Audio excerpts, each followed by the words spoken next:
everyone, it's Jananie and welcome back to another episode of #EpicBookRecs. So this is the monthly series that I do here on the Epic Reads channel where I recommend a bunch of books based on a certain theme. We've done so many great themes before and they're all linked in the playlist down below and you should definitely go check them out. But for today's video, I'm super excited to talk about different YA contemporary titles that feature a really strong aspect of K-pop.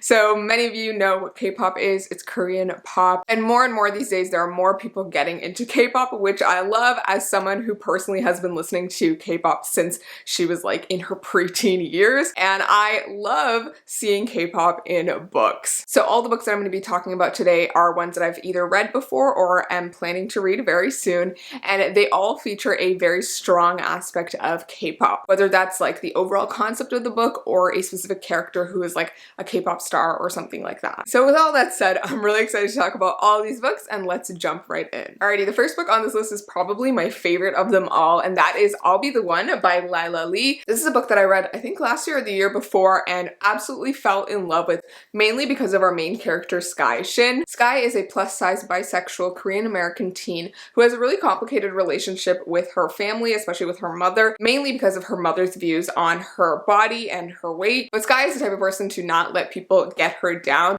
and she is actually determined to enter a K-pop competition that has come to her hometown. They're looking for different talented individuals in the area to become K-pop stars in Korea. So Sky, despite the very fat-phobic beauty standards of K-pop, decides to enter this competition and prove that she can do whatever she wants and can be whoever she wants to be. And this is honestly one of the most like empowering and just like wonderful books to read. It will put a smile on your face and bring you so much joy. I loved Sky as a character. She was just someone you couldn't help but root for, and she just has such a positive and like hopeful attitude that I absolutely loved. Sky also ends up meeting other people in the competition, and there's some really great scenes of her like singing or dancing to like songs that we know in real life from K-pop, which I loved. Overall, it was a really fun and cute read and definitely gives you all those super cute K-pop vibes. If you're looking for a book with fat representation and also bisexual representation, this one is a great one. Alright, the next book is one that I'm so excited to read because it seems like it's going to be the perfect whirlwind romance, and that book is Xoxo by Axio. And this book features our main character Jennie, who is an award-winning cellist,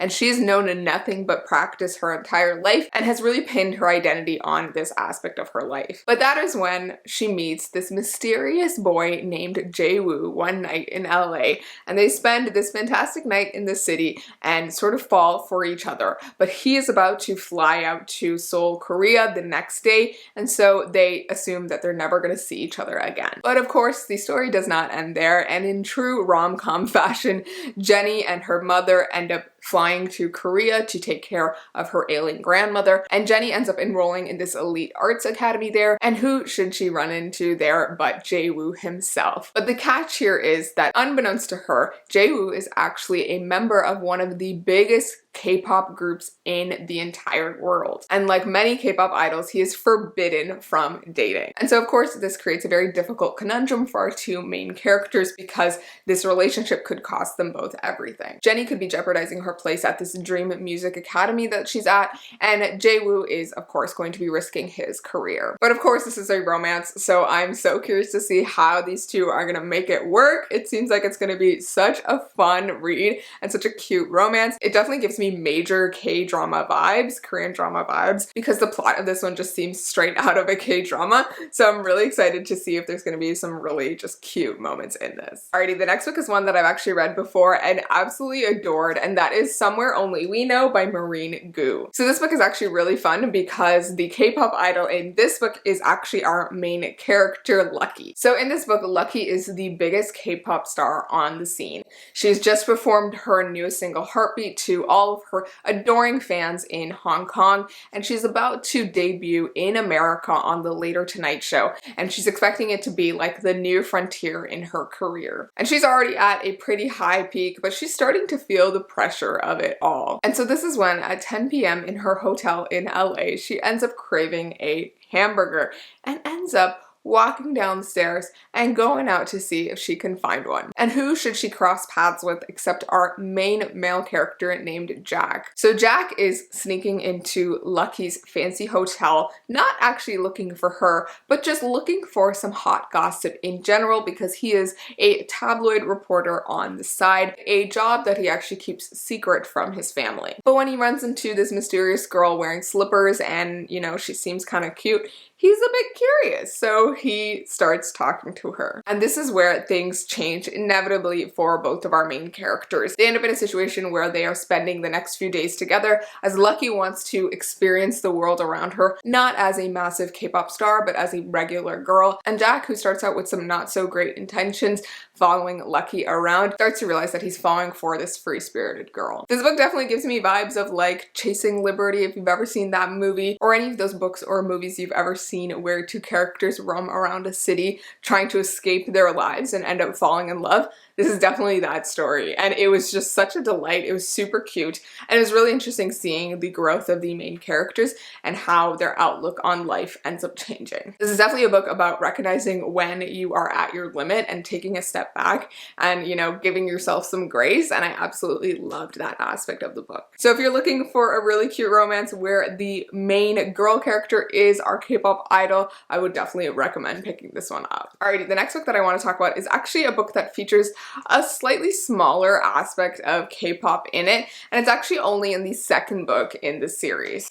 So this series is the Anna K series by Jananie Lee. So this is the first book, Anna K, and then this is the second book, Anna K Away. And the K-pop aspect of the series actually comes into play in the second book, Anna K Away, when Anna K is actually in Korea to see some of her family, and she ends up running into a K-pop star as part of the story. It definitely isn't the main part of the book or the main focus, but there is a strong aspect to it, and that character ends up carrying through the rest of the book and being a main driving element in the book as well. I really enjoyed just seeing that aspect to the story as part of Anna K's overall story, and it's definitely a cute and fun tidbit to encounter when you're reading this series.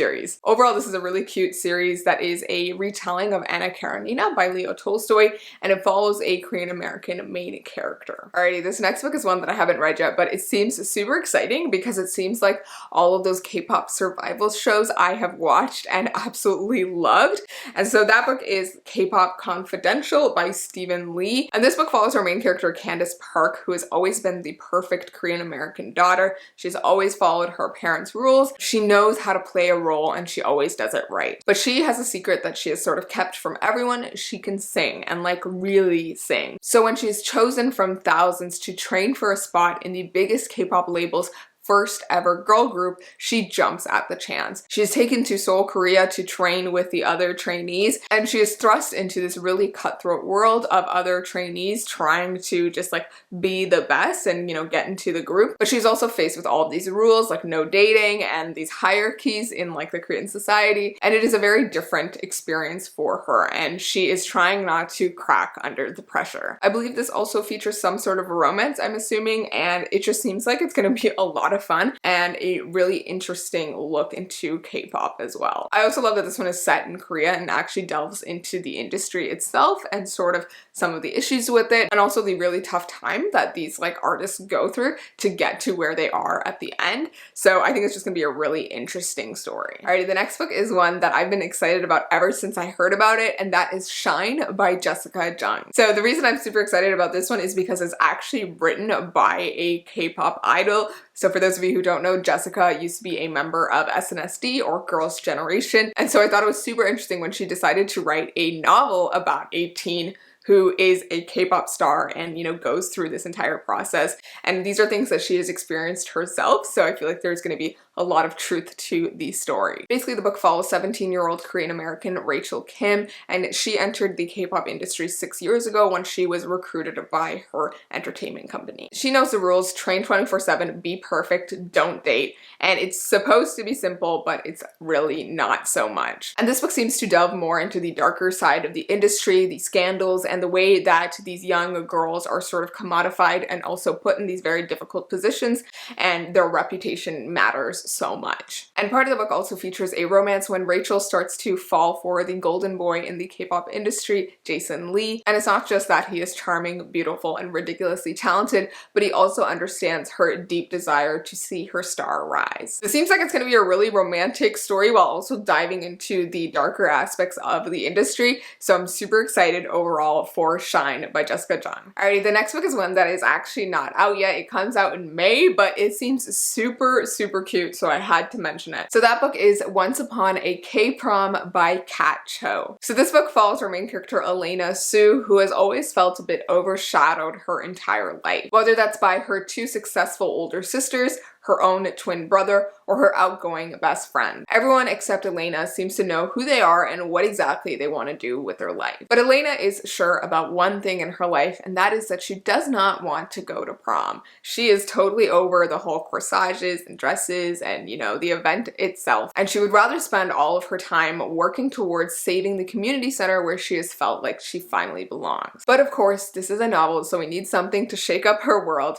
So when international K-pop star Robbie Choi shows up at Elena's door to ask her to prom, she is confused to say the least. And this is where we learn that Robbie Choi was actually her childhood best friend, and he was the one person who saw her for who she really was and understood her down to an intrinsic level. Back when they were younger, they had a little pact that they would go to prom together one day, and so he is back to honor that promise. But that was 7 years ago, and now with his new K-pop persona, his pink hair, and his stylish clothes, Robbie is far from the sweet and goofy boy that Elena remembers. She used to be in love with Robbie, he was her first love, and she doesn't think that he is quite the same person anymore. And with all of this, going to prom with one of the most famous K-pop idols brings a horde of problems with it, including screaming fans, online haters, and relentless paparazzi. This is the last thing that Elena could have asked for to shake up her world, but she is starting to realize that maybe this new version of Robbie isn't so far from the old version. I am super excited for this book because it seems like it's going to be so cute and adorable and also really funny, so I cannot wait to pick it up. Alrighty, with that said, those are all the books that I want to talk about today that feature K-pop as a main aspect of the story. There's so many great books on this list, from ones that I absolutely love to ones that I'm so excited to pick up, and I hope that all of you will pick up one of these to experience and sort of join in on the fun of K-pop. I know I usually ask you guys for your recommendations for the theme that I've just talked about, but today I would actually love it if you guys would let me know your favorite K-pop groups in the comments down below. As always, thank you guys so much for watching, and I'll see you in the next episode of #EpicBookRecs. Bye!